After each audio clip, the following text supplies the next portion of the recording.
Okay, so the CMCs are at these preppy fucks' house charging them $35 an hour for a Cutie mark consultation and knocking back a few Irish coffees. And this fucking chick is like, oh man, we're kind of freaking out about our daughter's spooky Cutie mark. Like, what do you think it means? Now, obviously AB and Sweets were already giving these two the old Costanza eye, because you gotta figure that any adults who come to a couple of 12-year-olds for parenting advice might not be the sharpest tacks. And AB's like, dude, have you ever, met your daughter? What do you mean? Oh, I don't know. I mean, I'm an orphan myself, so what do I know, right? But generally, I get this impression that when people have kids, sometimes they, talk to them. Like, hey, child I gave birth to, what's going on with you? Got any hobbies? Crazy as it sounds, some of these people, and they're called parents, by the way, actually do this on a regular basis so that when the child, say, I don't know, goes through some kind of personal rite of passage that essentially determines what she's going to be doing for the rest of her life, they can be like, oh, hey, congrats on being good at that thing you like that we totally know about. Now, I'm not knocking you guys or anything. I'm sure you got lots of dinner parties and wine tastings and school reunions to go to, and I mean, priorities, am I right? But can't you recall maybe ever having a passing conversation with your daughter that didn't revolve around who's taking care of her for the evening? To put that more succinctly, you're shitty people.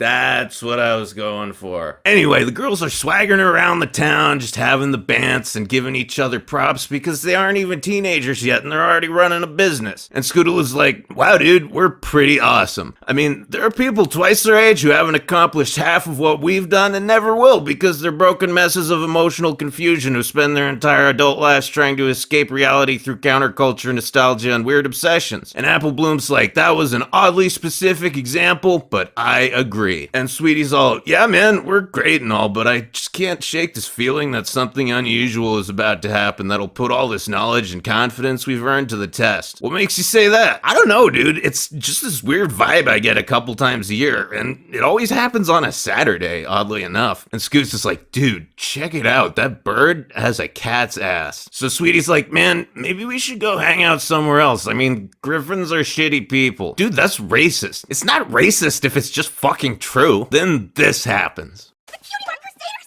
I can't believe it's really you!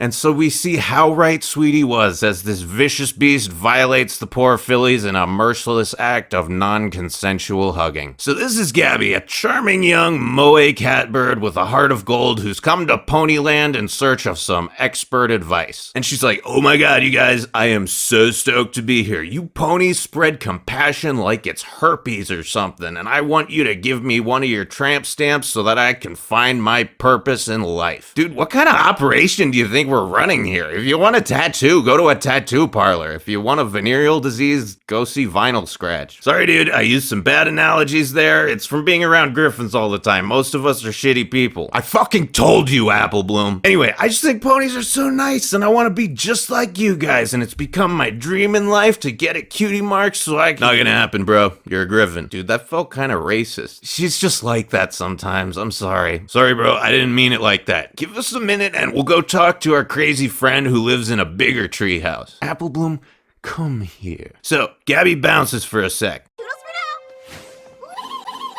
And Scoots is like, dude, I got a bad feeling about this chick. She hugs too hard and uses the word toodles. This has a 50% chance of ending in all three of us gagged and chained to a radiator. And Twiggy's like, not gonna happen, bro. She's a fucking griffin. See, Apple Bloom, if I'm racist, then so is the Princess of Friendship. I don't know what this is about, but get the fuck out of my house. So, the CMCs decide that even if Gabby can't get a cutie mark, they'll try to help her find a purpose in life because they're just sweet, kind little fillies like that. So, as it turns out, Gabby is pretty good at just about everything. Now, personally, I can absolutely relate to this because I have the same problem. You know, I've just got so much potential. Like, I'm great at so many things and it affords me such a plethora of options that I'm constantly struggling to decide which of my many amazing talents I should dedicate my time to. It's a real conundrum, ladies and gentlemen. Anyway, long story short, Catbird is good at everything, but she can't get a cutie mark because she's not a tiny horse. And she's like, dude, I give up. I'm just a basic bitch like every other griffin. And Scoots is like, dude, Gabs, I know you think cutie marks are better than tits, but they really don't fucking matter, man. A cutie mark is just a trophy that says you did something. It's just an afterthought to the thing itself. People who are obsessed with representations of their accomplishments rather than the accomplishments themselves are vapid assholes. And trust me, we used to be vapid assholes. Especially Applebloom.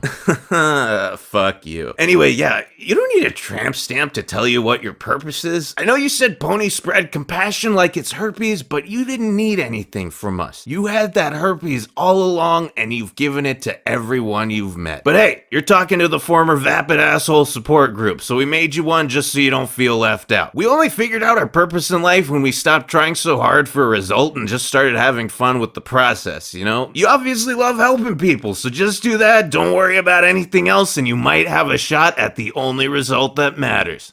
Dying without any regrets. Dude, you guys are really weird, but I fucking love you.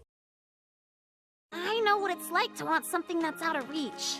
And just because it hasn't happened yet, doesn't mean it can't. 'Cause it's gonna be the future soon.